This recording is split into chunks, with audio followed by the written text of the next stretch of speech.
इस भोली भाली लड़की ने कितनी बड़ी बात कह दी, छोटी सी बात में कितनी बड़ी बात कह दी। छोटे भाई में बोझ नहीं होता, जहां प्रेम है वहां जीवन निर्भर होता है। तुम जरूर अब प्रेम के ढंग से जी रहे हो, तुम्हारा जीवन दर्शन भ्रांत है, इसलिए तुम उदास हो। हालांकि तुमने जब प्रश्न पूछा होगा तो सोचा होगा कि मैं तुम्हें कुछ ऐसे उत्तर दूंगा जिनसे सांत्वना मिलेगी, कि मैं कहूंगा कि नहीं, पिछले जन्मों में कुछ भूल चूक हो गई, उसका फल तो पाना पड़ेगा, अब निपटा ही लो, किसी तरह बोझ है ढो ही लो, खींच ही लो। राहतें मिलती हैं ऐसी बातों से, क्योंकि अब पिछले जन्म का क्या किया जा सकता, जो हुआ सो हुआ, किसी तरह बोझ है ढो लो।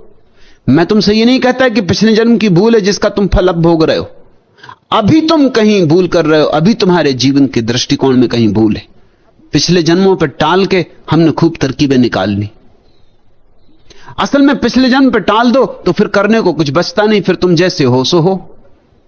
अब पिछला जन्म फिर से तो लाया नहीं जा सकता, जो हो चुका सो हो चुका, किए को अनकिया किया नहीं जा सकता, अब तो ढोना ही होगा, खींचना ही होगा,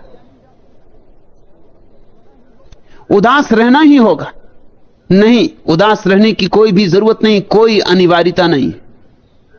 मैं तुमसे यह बात कह दूं कि परमात्मा के जगत में उधारी नहीं चलती।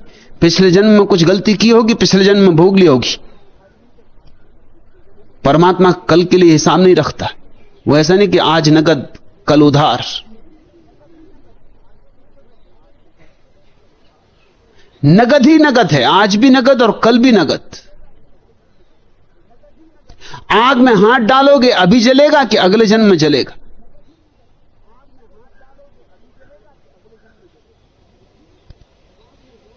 पानी पियोगे प्यास अभी बुझेगी कि अगले जन्म में बुझेगी?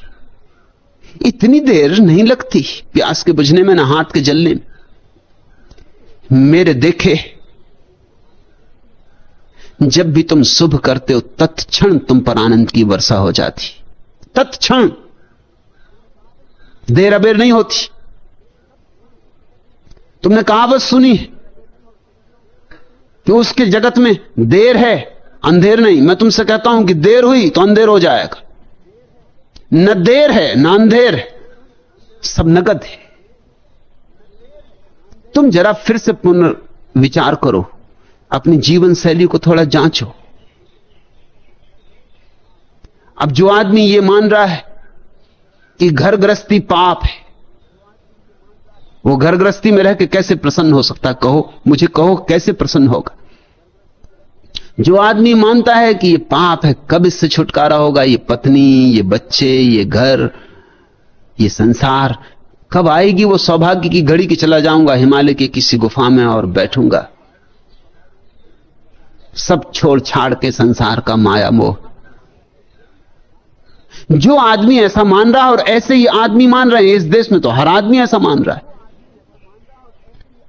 जो अभी अभी घोड़े पर सवार होकर दूल्हा बन के जा रहा है, शहनाई बज रही, वो भी ऐसा मान रहा है कि पाप में पड़ रहा हूं। शहनाई अभी ही फीकी हो गई, फूल अभी कुम्हला गए, दुल्हन को लेके आया है डोले पर, दुल्हन अभी मर गई, लाश आ रही है घर। अब तुम्हारे चित्त में, तुम्हारे चित्त के मूल स्रोत ही जैसे विषाक्त कर दिए गए। तुम्हें इतनी गलत बातें सिखाई गई। मेरे पास युवक आ जाते, वो मुझसे पूछते हैं कि शादी करें या ना करें। आप क्या कहते हैं? मां बाप पीछे पड़े, पाप में उलझाना चाहते। उन्हें पता नहीं कि मैं जरा और ढंग का आदमी हूं। वो और साधु सन्यासियों के पास जाके ऐसी बात कहते तो वो बड़े प्रसन्न होते कि बेटा तू बड़ा सात्विक है, तू बड़ा धार्मिक है, मां बाप की बातों में मत पड़ना, ये तो माया मोह में उलझाने की बात है, तेरे भीतर बड़ा बोध जगा है। जब मुझसे कोई ऐसा कहता है कि मुझे पाप में उलझा रहे हैं, तो मैं थोड़ा सोचता हूं कि ये युवक अगर विवाह करेगा तो मुश्किल में पड़ेगा, अगर नहीं विवाह करेगा तो मुश्किल में पड़ेगा। इसकी जिंदगी में उदासी नियति हो जाएगी। नहीं विवाह करेगा तो इसकी प्रकृति बदला लेगी,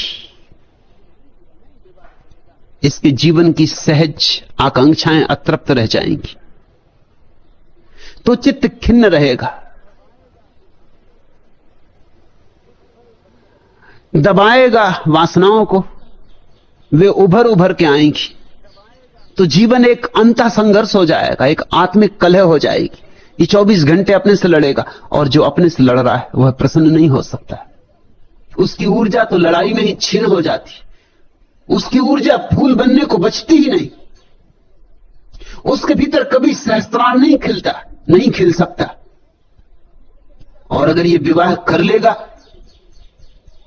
तो अभी से ये कह रहा है कि पाप, तो ये बोझ ढोएगा, ये पत्नी, ये बच्चे, ये घर द्वार, और उदास रहेगा। हमारे जीवन को देखने की पद्धति में कहीं बुनियादी भूल है, हमारा गणित गलत है। तुम कहते हो मैं उदास क्यों? तुम उदास हो क्योंकि तुम्हारा फलसफा, तुम्हारा दर्शन शास्त्र तुम्हें उदास कर रहा है। तुमने जिन धर्मों को पकड़ लिया है वो तुम्हें उदास कर रहे हैं। तुम छुटकारा पाओ इन सारी दृष्टियों से। तुम जीवन को जरा ज्यादा सरलता से जीने की शुरुआत करो। सिद्धांतों और शास्त्रों की आड़ मत लो जीवन को जीने में। जीवन को जियो सरलता से, सहजता से, थोड़े नैसर्गिक, थोड़े प्राकृतिक, और तुम्हारे जीवन में भी उत्फुल्लता आएगी। अगर गुलाब को यह ख्याल आ जाए कि खिलना पाप है, तो फिर फूल खिलेगा तो भी उदास होगा, नहीं खिलेगा तो गुलाब के प्राणों में पीड़ा होगी कि बिना खिलाऊं। फूल टूटना चाहेगा, कली खुलना चाहेगी, और वृक्ष उसे दबाएगा और खुलने ना देगा तो आत्मघाती हो जाएगा। और अगर खुलने दिया, फूल खिला, तो उदास खिलेगा फूल, उसमें सुबास नहीं होगी, जिंदगी नहीं होगी, उसमें मौत की छाप होगी। गलत दृष्टियों ने तुम्हें जन्म से ही मार डाला है, मगर वे दृष्टियां बड़ी प्राचीन है, बड़ी सम्मानित है, परंपरा से बड़ी समादृत है। तुम्हें याद भी नहीं है कि तुमने गलत दृष्टियां पकड़ रखी, और फिर तुम उदास होते हो। तो स्वभावतः प्रश्न उठता है कि मैं उदास क्यों? और फिर तुम उन्हीं महात्माओं के पास जाते हो जिन्होंने तुम्हारी उदासी के सारे बीज बोए। वो तुम्हें सांत्वना देते हैं कि पिछले जन्मों के पाप के कारण उदास, अब इस जन्म में मत करना, नहीं तो अगले जन्म में भी उदास रहोगे। उन्हीं की बातों के कारण तुम इस जन्म में उदास हो, उन्हीं की बातों के कारण तुम अगले जन्म में उदास रहोगे। कब तुम अपने महात्माओं से मुक्त होगे? परमात्मा की सुनो, महात्माओं से मुक्त हो। और परमात्मा की सुनना हो तो 20 से सारे महात्माओं को हटा दो। तुम्हारे भीतर ही निश्चल चेतना में उसका स्वर गूंजेगा, वहीं ध्यान जमाओ, शांत होकर वहीं बैठो, वहीं से आने दो उद्घोष, वहीं से आने दो आवाज, वहीं से आने दो उपदेश, और उसी की मान के चलो। और मैं तुमसे कहता हूं कि तुम्हारी जिंदगी में प्रसन्नता ही प्रसन्नता फैल जाएगी। इस कोने से लेकर उस कोने तक दीपावली ही दीपावली हो जाएगी, दिए ही दिए जल जाएंगे।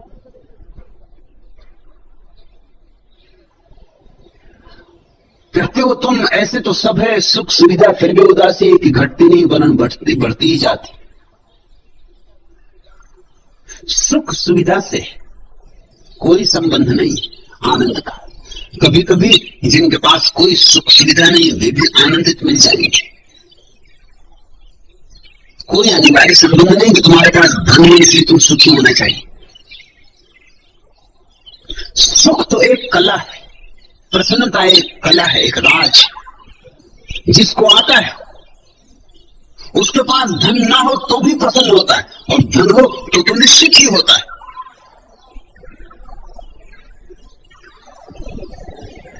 तो मेरी बात जरा गौर से समझना। मैं ये नहीं कह रहा हूं कि धन ना हो तो कोई प्रसन्न हो सकता है, मैं ये भी नहीं कह रहा हूं कि धन हो ही तो भी कोई प्रसन्न हो सकता है। ये दोनों बातें अधूरी, अधकचरी। जिसको प्रसन्न होना आता है वो कहीं भी प्रसन्न हो सकता है। जैसे आंगन में क्यों भी नाच सकता है, जिसको यहाँ से आता है वो जेल की काली कुर्सी में भी नाच सकता है। जिसको घर से बाहर आता है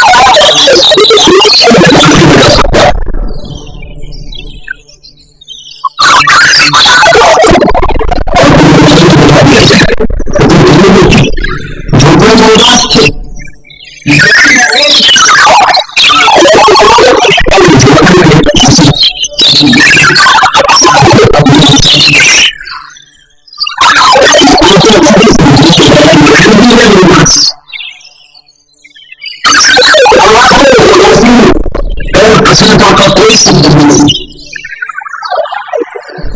जीते सीखेंगे। त्यागो, छोड़ो, भागो, यही बुद्धि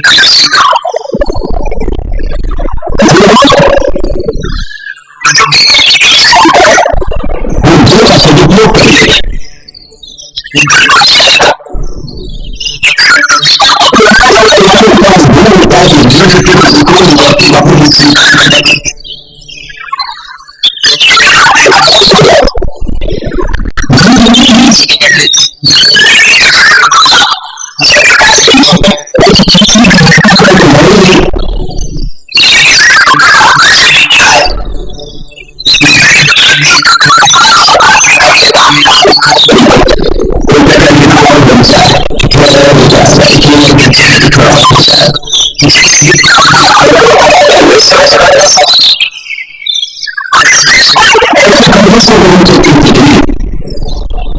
सीधे साधे सीधे साधे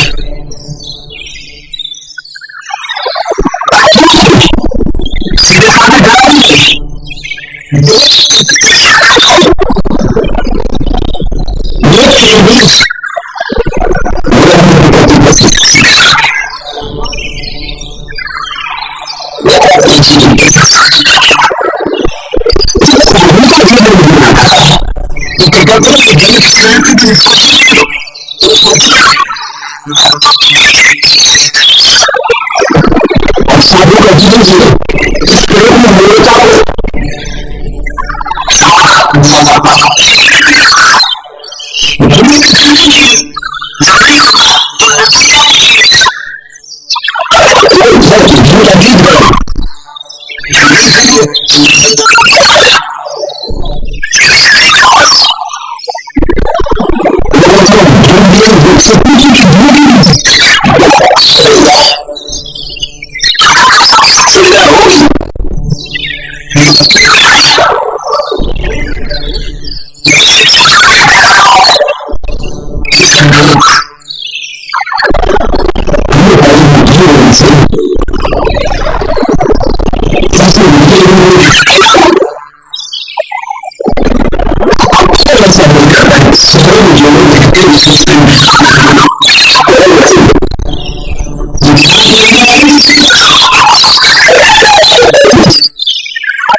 बातें सुनते हैं और मुझे दिखाई देती है तो मुझे भावना जाता